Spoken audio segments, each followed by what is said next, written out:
Hello बच्चों, welcome to trending tutor. स्वागत है आपका एक बार फिर से ट्रेंडिंग ट्यूटर पे। और आज हम कर रहे हैं अपना ट्रिग्नोमेट्री का लेक्चर नंबर 5। आई होप आपने पहले 4 लेक्चर अच्छे से कवर कर लिए होंगे। अगर उनमें कोई डाउट है तो डाउट को ज़रूर लिखो। मैं पर्सनली आपके डाउट्स चेक करता हूँ। ठीक है, जो भी आप कमेंट करते हो वो मैं देखता हूँ, उसका रिप्लाई भी करते हैं। तो जो भी हेल्दी कम्युनिटी बना के रखना अपनी कमेंट सेक्शन में, ये मैंने पहले भी कहा है। ठीक है, तो चलिए स्टार्ट करते हैं। पहला क्वेश्चन है, A B C is a right angle triangle, right angle at C. अब ए बी सी कोई ट्राइंगल है जिसमें राइट एंगल किस पे बना हुआ है? एंगल सी क्या है? राइट एंगल है। ओहो, एंगल सी क्या है? राइट एंगल है। ओके, ये हमारा ट्राइंगल बन गया। एंगल ए की वैल्यू दी हुई है 30। Angle A is 30। A B की लेंथ दी हुई है 40 यूनिट्स। ए बी मेरा हो गया 40 units. Okay, find the remaining 2 sides and angle B of triangle. ये एंगल बी पूछ रहा है, तो चलो भैया पहले एंगल बी बता देते हैं। ठीक है, ट्राइंगल के तीनों एंगल का सम कितना होता है? 180। ठीक है, तो यहाँ से आपका 30, ये कितना हो गया? 90, 30 90 120, तो ये कितना बचा? 60। ये कितना बचेगा यहाँ से? 60। तो देखो ये तो चलो ऐसे ही आ गया, बिना पेन यूज़ किए भी आप इसको आसानी से निकाल सकते थे। फिर भी हम लिखने के लिए तो हमें देखो लिख के तो आना पड़ेगा। तो ये 180 angle B is equal to 60 degree. इतना क्वेश्चन इतना इजी वैसे आपसे पूछेंगे भी नहीं, कि एंगल सम प्रॉपर्टी के बारे में आपसे नहीं पूछा जाएगा। ये तो क्वेश्चन था, चलो इसके साथ आया, क्योंकि ये जो ना आपका ट्रिग्नोमेट्रिक रेशो आज ये ख़त्म हो जाएगा। 2-3 क्वेश्चन मुझे कराने हैं बस इसमें, जिसमें ये फिगर्स इन्वॉल्व हैं। ठीक है, अब यहाँ पे 2 साइड्स पूछी हुई हैं। अब हमें 2 साइड बतानी है, मतलब ए सी और बी सी, ये साइड बतानी है। अब आपके पास 2 एंगल हैं, आप जिस भी एंगल का यूज़ करना चाहो यूज़ करो। सपोज़ करो अगर मैं ए से ही निकालता हूँ, ठीक है ना। अब मान लो आपको बी भी नहीं पता, तो भी ये क्वेश्चन हो जाएगा, इसमें कोई दिक्कत ही नहीं है। अगर मैं साइन ए लूँ, ए एंगल लूँ, तो ये मेरा क्या बनेगा? परपेंडिकुलर। ये मेरा क्या बनेगा? बेस। और ये क्या बन गया? हाइपोटेन्यूज। तो बी सी अगर निकालनी है मुझे, तो I know sine theta is equal to perpendicular upon hypotenuse. और परपेंडिकुलर क्या है यहाँ पे? B C. हाइपोटेन्यूज क्या है? A B. तो यहाँ से बी सी की क्या वैल्यू आई? A B sine theta, oh sorry, A B sine 30। Theta की वैल्यू क्या है यहाँ पे? 30। तो इसमें वैल्यू डाल दो। ए बी की वैल्यू 40, साइन थीटा की वैल्यू 1/2। तो आपकी बी सी कितना आ गया? B C is 20 units. अब ये यूनिट्स ज़रूर लिख के आना है, अगर आप यूनिट्स नहीं लिख के आओगे हाफ मार्क्स आपका जाएगा। 0.5 मार्क्स जो होंगे वो आपका जाएगा। हाफ मार्क्स मतलब ये नहीं है कि अगर 2 नंबर का क्वेश्चन है तो 1 नंबर जाएगा। 0.5 मार्क्स आपका कटता है, डिडक्ट होता है, अगर आप यूनिट नहीं लगाते। और दूसरी साइड हमें निकालनी थी बी सी। दूसरी साइड जो है वो हमें निकालनी है, सॉरी, ए सी। ठीक है, ये हमारा बेस है, इसको निकाल लेते हैं। अब बेस निकालने के लिए मैं कौन सी रेशो यूज़ करूँगा? मैं कोस थीटा यूज़ कर लेता हूँ। ठीक है, तो यहाँ पे अगर मैं कोस थीटा यूज़ करूँ, cos 30 is equal to base upon hypotenuse. और बेस मेरा क्या बनेगा यहाँ पे? ए सी। और ए बी आई गेस, एक बार चेक कर लेते हैं। हाइपोटेन्यूज, हाँ ए बी ही है। और इसकी वैल्यू कितनी दी हुई है? तो यहाँ से देखो ए सी की वैल्यू आ गई A B cos 30, A B कोस 30। और ए बी की वैल्यू 40, कोस 30 की वैल्यू √3/2। तो यहाँ से ए सी कितना आ गया? 20√3। तो आई होप आपको ये क्लियर होगा। दोनों हमने साइड्स निकाल दिए हैं, और जो एंगल बी निकालने के लिए बोला था वो भी हमने निकाल दिया है। तो इसी के साथ चलते हैं नेक्स्ट क्वेश्चन पे। और नेक्स्ट क्वेश्चन आपके सामने है। रोम्बस की साइड दी हुई है 20 सेंटीमीटर, और उसके 2 एंगल्स दे रखे हैं 60 डिग्री। डायगनल्स की लेंथ आपसे पूछी है। ठीक है, अब कोई बच्चा देखने को इसको ये नहीं बोलेगा कि शायद ये ट्रिग्नोमेट्री का क्वेश्चन है या नहीं, ठीक है ना। अगर उसने ये फिगर वाले क्वेश्चन नहीं किए तो आप इसको देख के ये भी नहीं बता पाओगे कि यार ये ट्रिग्नोमेट्री का क्वेश्चन है या ज्योमेट्री का क्वेश्चन है, ठीक है। तो इसीलिए ये क्वेश्चन कराए जा रहे हैं। ये जस्ट 2-3 क्वेश्चन है मैं लेके आया हूँ, और इससे आपको आइडिया लग जाएगा कि ट्रिग्नोमेट्री को हम ज्योमेट्री में कैसे यूज़ करते हैं। तो पहली बात तो रोम्बस, आपको रोम्बस के बारे में पता है या नहीं। वैसे तो कोऑर्डिनेट ज्योमेट्री जब हमने की तो उसमें भी रोम्बस का यूज़ करते हैं, कोऑर्डिनेट ज्योमेट्री आपने की होगी। तो रोम्बस के मैं कुछ प्रॉपर्टीज़ आपको बता देता हूँ। जैसे डायगोनल की यहाँ पे बात हो रही है। पहली बात तो रोम्बस की सारी साइड्स इक्वल होती हैं, all 4 sides are equal.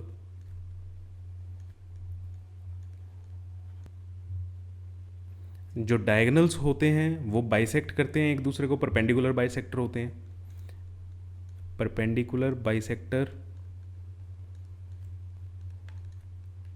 Of each other. एक दूसरे को वो परपेंडिकुलरली बाइसेक्ट करते हैं। ऑपोजिट एंगल्स क्या होते हैं, इक्वल होते हैं। Opposite angles are equal. तो ये होता है रोम्बस की प्रॉपर्टी। तो चलो मैं नेक्स्ट पेज पे डायग्राम बना के एक रोम्बस बना के और उसको हम सोल्व करते हैं।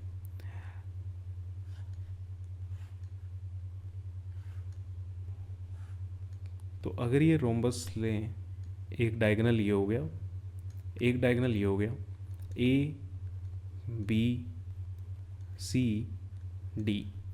मान लेते हैं कोई साइड ए बी है, वो क्या है 20 सेंटीमीटर है। एक एंगल दिया हुआ है, 2 एंगल दिए हुए हैं 60 डिग्री के। ये अगर 60 है तो ये भी क्या होगा 60 डिग्री होगा, ठीक है। तो इसमें अब ये डायगोनल्स क्या करते हैं, बाइसेक्ट भी करते हैं। तो ये वाला एंगल कितने का हो गया, 30 डिग्री का हो गया। इस पॉइंट को मैं ले लेता हूँ ओ। अब मुझे क्या निकालना है, डायगोनल की लेंथ। डायगोनल की लेंथ मतलब मुझे ए सी चाहिए और बी डी चाहिए। ए सी और बी डी की लेंथ मुझे चाहिए। अब देखो, अभी हमने एक प्रॉपर्टी पढ़ी कि डायगोनल्स क्या करते हैं, एक दूसरे को परपेंडिकुलर बाइसेक्ट करते हैं। परपेंडिकुलर बाइसेक्ट करते हैं तो ये एंगल 90, ये एंगल 90 बनेगा, ये एंगल 90, ये एंगल 90। ये सारे एंगल क्या बने, 90 के एंगल बने। तो यहाँ पे अगर 90 का एंगल बन रहा है तो वहाँ पे तो आप ट्रिग्नोमेट्री लगा ही सकते हो। अगर मैं इस वाले ट्राइंगल को लूँ, ट्राइंगल ए ओ बी, जिसमें ओ पे क्या बन रहा है 90 डिग्री बन रहा है। अगर 90 डिग्री ये बन रहा है तो ये क्या हो गया, मेरा हाइपोटेन्यूज हो गया। एंगल मेरा ये है तो ये मेरा क्या काम करेगा, परपेंडिकुलर की तरह काम करेगा। और ये क्या हो गया, बेस। तो अगर मुझे ओ ए की लेंथ पता चल जाए या ओ बी की लेंथ पता चल जाए तो उसका ट्वाइस करके मेरी डायगोनल की लेंथ आ जाएगी, क्योंकि ये परपेंडिकुलर बाइसेक्टर होते हैं। बाइसेक्टर का मतलब अगर ये ओ डी से ओ डी है जो, वो ए सी को 2 इक्वल पार्ट में डिवाइड करेगा। मीन्स अगर मेरे को ओ ए पता चल गया, जितना ओ ए होगा उतना ही ओ सी होगा, तो उसको डबल करके मेरे पास ए सी की लेंथ आ जाएगी। तो इस ट्राइंगल में हम यूज़ करते हैं, ट्राइंगल ए ओ बी में। तो मुझे क्या निकालना है, परपेंडिकुलर निकालना है और बेस निकालना है। सिमिलर है पिछले वाले क्वेश्चन की तरह। मैं एंगल यूज़ कर लेता हूँ साइन। तो साइन 30 से मेरा परपेंडिकुलर आ जाएगा। Sine 30 is equal to perpendicular upon hypotenuse. Perpendicular means यहाँ पे ओ बी और हाइपोटेन्यूज ए बी। तो साइन 30 इज़ 1/2। ओ बी की लेंथ मुझे चाहिए और ए बी मेरा है 40। तो ओ बी की लेंथ यहाँ से कितनी आ गई, 20 सेंटीमीटर। अगर ओ बी 20 सेंटीमीटर आया है तो बी डी कितना होगा, therefore B D is equal to twice of O B, and twice of O B is 2 into 20 is 1 minute, ठीक है ना। सॉरी, यहाँ पे मैंने वैल्यू गलत ले ली, मैंने वैल्यू पिछले वाले क्वेश्चन की ले ली, ठीक है। साइन 30 सिमिलर था ना, तो उस वाले क्वेश्चन की ही हमने वैल्यू डाल दी। यहाँ पे 10 सेंटीमीटर और यहाँ पे भी 10 सेंटीमीटर। तो आंसर क्या आएगा इसका, 20 सेंटीमीटर। मेरा ध्यान एकदम यहाँ पे गया कि ए बी भी 20 सेंटीमीटर है और डायगोनल भी इसका क्या आ रहा है 20 सेंटीमीटर, 40 आ रहा है, ज़्यादा आ रहा था। तो उस चीज़ में मेरे को थोड़ा सा डाउट हो गया था। ओके, तो हमने बी डी निकाल दिया, अब हमें निकालना है ए सी। ए सी निकालने के लिए मैं कोस थीटा का यूज़ करूँ, ए सी निकालने के लिए हम कोस थीटा का यूज़ कर सकते हैं। तो कोस 30 होता है बेस अपॉन हाइपोटन्यूज, और बेस मेरा क्या बनेगा, ओ ए, हाँ बेस मेरा क्या बनेगा, ओ ए अपॉन ओ बी। तो ठीक है, ओ ए अपॉन ए बी। तो ओ ए की वैल्यू क्या आ गई, ए बी कोस 30, और ए बी की वैल्यू थी 20, कोस 30 √3/2, तो ये वैल्यू क्या आई 10√3। तो ओ ए की वैल्यू आ गई 10√3। तो ए सी क्या हो जाएगा, इसका just double, 2 into 2 O A, 2 into 10√3 is equal to 20√3 centimetre. देखो यूनिट आपको ज़रूर लगा के आनी पड़ेगी, ये मैंने आपको बता दिया है। तो चलिए next question.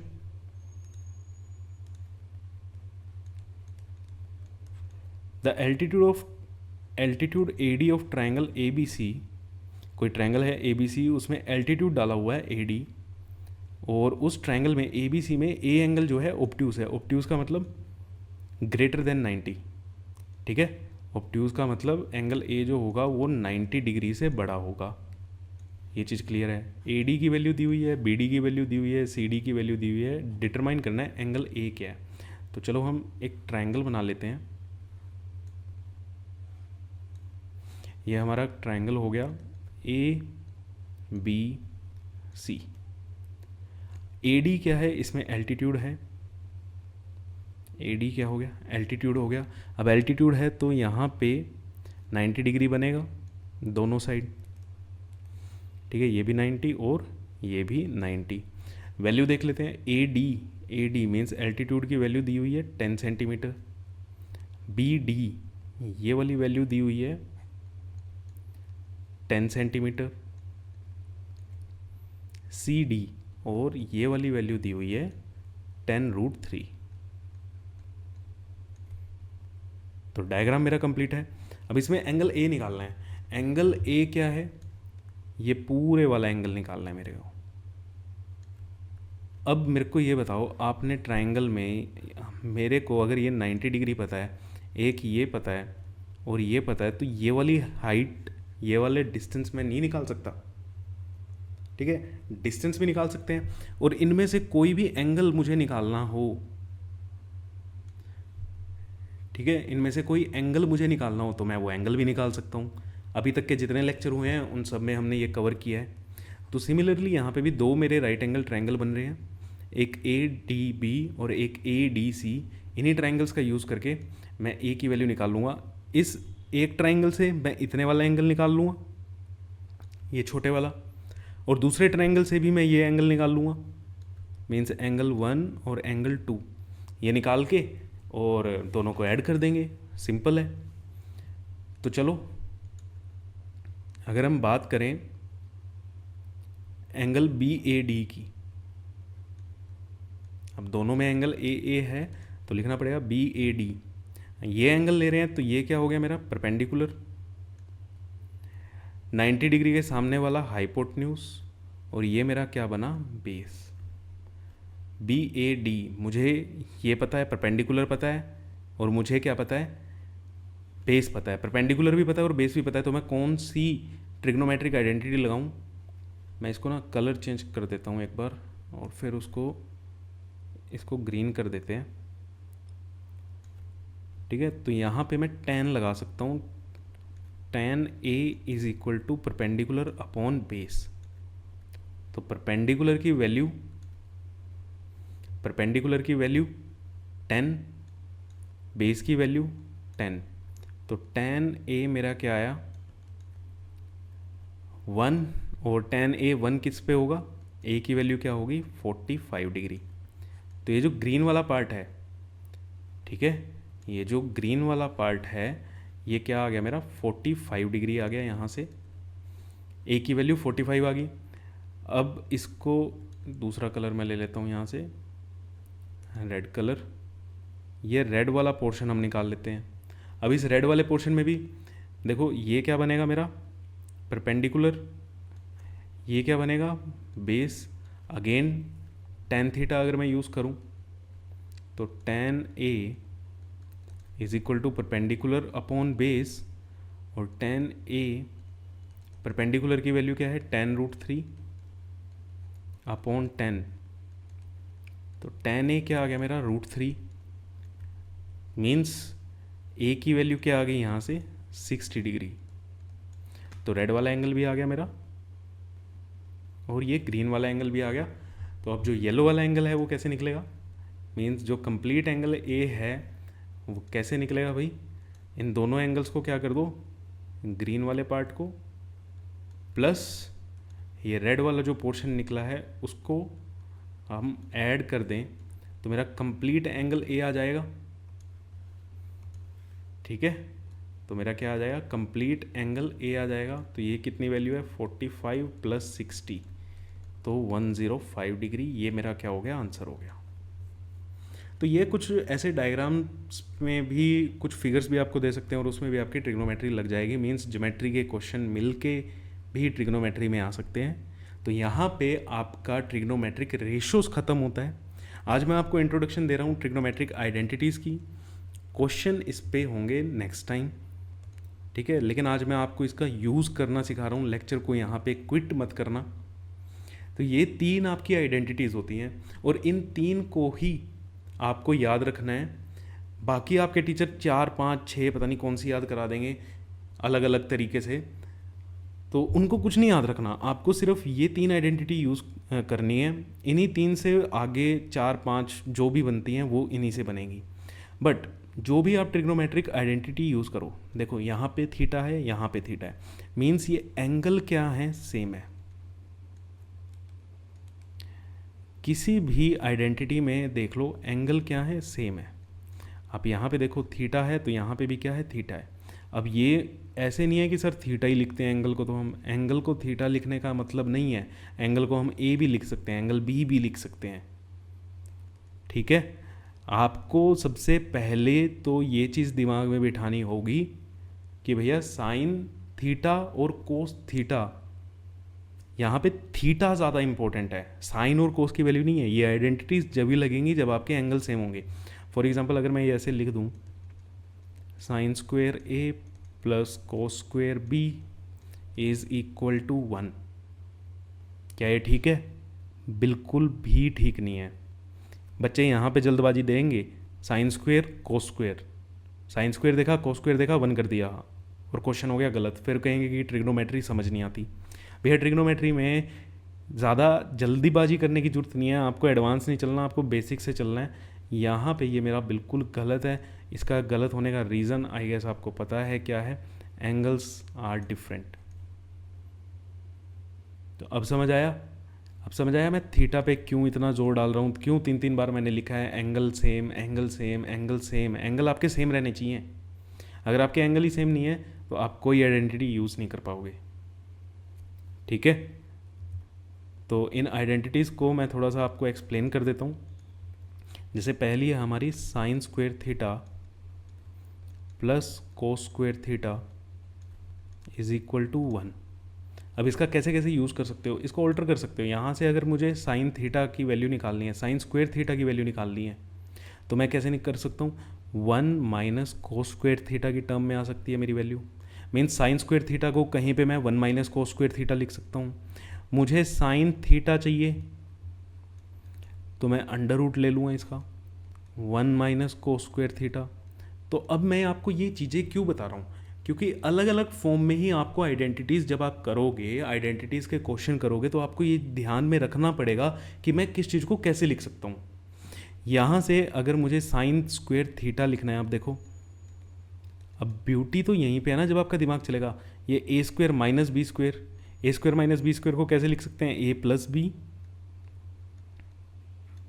Into a minus B. अब पता नहीं आपके स्कूल में ये चीज़ बताई है या नहीं बताई, या फिर आपको याद करने के लिए दे दिया, आपके ट्यूशन टीचर ने भी आपको याद करने के लिए दे दिया है, भी याद कर लेना। याद आपको सिर्फ और सिर्फ ये रखनी है, इसके अलावा आपको कुछ याद नहीं रखना। जो भी चीज़ बनेगी वो इसी से बनेगी, ठीक है। तो एक ये आपको देखो कैसे कैसे आप यूज़ कर सकते हो। आप इसको ऐसे ही यूज़ कर लो, 1 माइनस कोस स्क्वायर थीटा की टर्म में आप कोस स्क्वायर थीटा निकाल लो, ठीक है ना। मैंने तो अभी साइन के बारे में ही बताया है, आप यही सेम चीज़ आप कोस स्क्वायर थीटा के लिए कर लो। कोस स्क्वायर थीटा को मैं क्या लिख सकता हूँ, कहीं पे मुझे कोस स्क्वायर थीटा हटाना है तो कोस को अगर मुझे साइन में चेंज करना है तो कोस स्क्वायर थीटा की जगह मैं साइन स्क्वायर थीटा लिख सकता हूँ, 1 माइनस साइन स्क्वायर थीटा। और कोस थीटा की वैल्यू भी क्या आ जाएगी, 1 माइनस साइन स्क्वायर थीटा का अंडर रूट। और सिमिलरली ऐसे कोस स्क्वायर थीटा को हम क्या लिख सकते हैं, 1 plus sine theta into 1 minus sine theta, a square minus b square. तो ये अलग अलग फॉर्म है, सिर्फ आपको याद नहीं करनी है, आपको सिर्फ ध्यान देना है इन पे। हाँ यार ऐसे भी तो किया जा सकता है, ये फॉर्मूले भी तो मैंने पढ़े हैं। अब इसमें जो आपने अलजेब्रा के फॉर्मूले पढ़े हुए हैं, ठीक है, स्क्वायर के, होल स्क्वायर के, ए माइनस बी का होल स्क्वायर, ठीक है, या ए प्लस बी का होल स्क्वायर, ए स्क्वायर माइनस बी स्क्वायर, जो भी आपने फॉर्मूले पढ़े हैं वो भी यूज़ हो सकते हैं यहाँ पे। तो मैं जस्ट आपको दिखा रहा हूँ कि हम वेरिएशंस कैसे लेके आते हैं। सेकंड जो थी आपकी sec square theta minus tan square theta is equal to 1। अच्छा, अब इनका प्रूफ आपको करने की ज़रूरत नहीं है, और अगर प्रूफ करना है चलो मैं यहाँ पे आपको इसका प्रूफ भी बता देता हूँ, ठीक है। अगर किसी बच्चे को लग रहा होगा कि प्रूफ नहीं दिया, प्रूफ कैसे करेंगे, sine square theta plus cos square theta is equal to 1। अगर मैं LHS की बात करूं तो LHS में क्या है, sign square theta plus cos square theta. Sine theta क्या होता है, परपेंडिकुलर अपॉन हाइपोटेन्यूज, उसका होल स्क्वायर हो जाएगा। कोस स्क्वायर क्या होता है, बेस अपॉन हाइपोटेन्यूज, उसका होल स्क्वायर हो गया।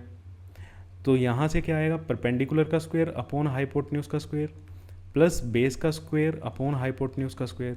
अगर मैं यहाँ पे LCM ले लूँ, हाइपोटेन्यूज का स्क्वायर LCM आ गया, परपेंडिकुलर का स्क्वायर प्लस बेस का स्क्वायर।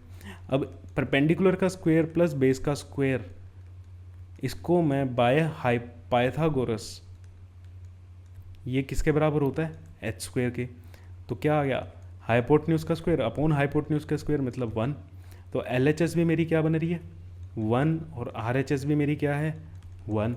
मीन्स LHS और RHS आ गई इक्वल, तो हो गया प्रूफ। तो एक लाइन का प्रूफ है यार, आपसे इसीलिए कोई नहीं पूछेगा, आपको सिर्फ और सिर्फ आइडेंटिटीज ध्यान रखनी है।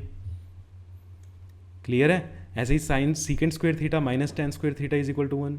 सीकेंड स्क्वायर थीटा को मैं क्या लिख सकता हूँ, 1 प्लस टेन स्क्वायर थीटा, ऐसे लिखा जा सकता है। फिर आप सीकेंड थीटा की भी वैल्यू निकाल सकते हो। अच्छा, यहाँ से ये भी लिखा जा सकता है भैया, a plus b into a minus b is equal to 1। तो कहीं पे आपको इसको रिप्लेस करना है, sec theta plus tan theta क्या होएगा, 1 upon sec theta minus tan theta. हो सकता है आपके स्कूल वालों ने आपको लर्न करवाया हो, ये आपके ट्यूशन टीचर ने आपको लर्न करवाया हो ये।